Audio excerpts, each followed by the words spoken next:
täna siin Hiiumaal siis korraldame me ka orienteerumist. Hiiumaal siis on, kui ma nüüd ei eksi, siis esimest korda ratsaorienteerumine ja me oleme täna siin abiks korraldamas just sellepärast, et sel aastal me oleme korraldamas siis 9–10 võistlust, mis lõpeb siis Eesti meistrivõistlustega ratsaorienteerumises ja eelduseks, et seal sinna meistritiitlile saaks nagu kandideerida nii-öelda, on siis vaja osaleda vähemalt 50% Eesti ratsarakendu orienteerumise poolt korraldatud võistlustel.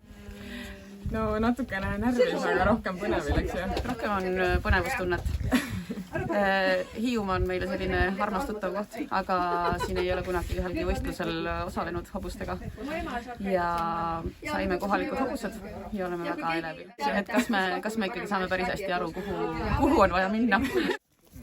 No, me oleme viimase paari aasta jooksul ise väga palju mandril käinud võistlemas ratsaorienteerumises ja siis tundus, et võiks ju ise ka nagu midagi panustada sinna kogukonda, et muidu lased teistel tööd teha, võistlusi korraldada ja käid ise ainult võistlemas, et siis oleks äkki tore nagu ise ka vahepeal natuke tööd teha.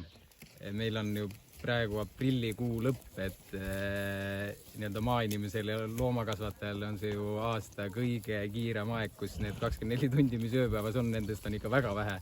Et selles mõttes viimased paar nädalat on suht pöörane olnud. Aga ei, ma enne ütlesin ka, et see on väga hea, sellepärast et muidu hakkaks mingite väikeste asjade pärast muretsema korraldamise käigus. Aga nüüd on lihtsalt nii meeletult palju tööd olnud, et ei ole jõudnud muretseda. Täna hommikul ikka kõik hobused, et lahti võistlushobused.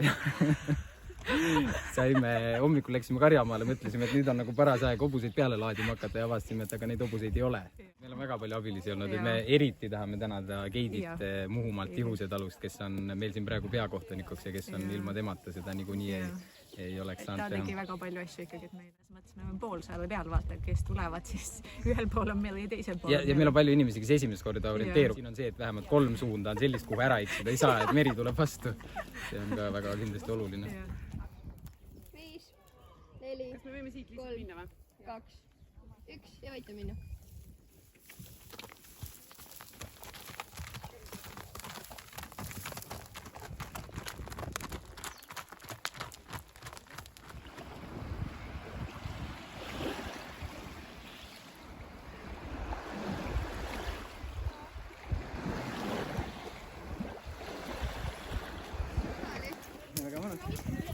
Miks hobune nii märg on? Palavin.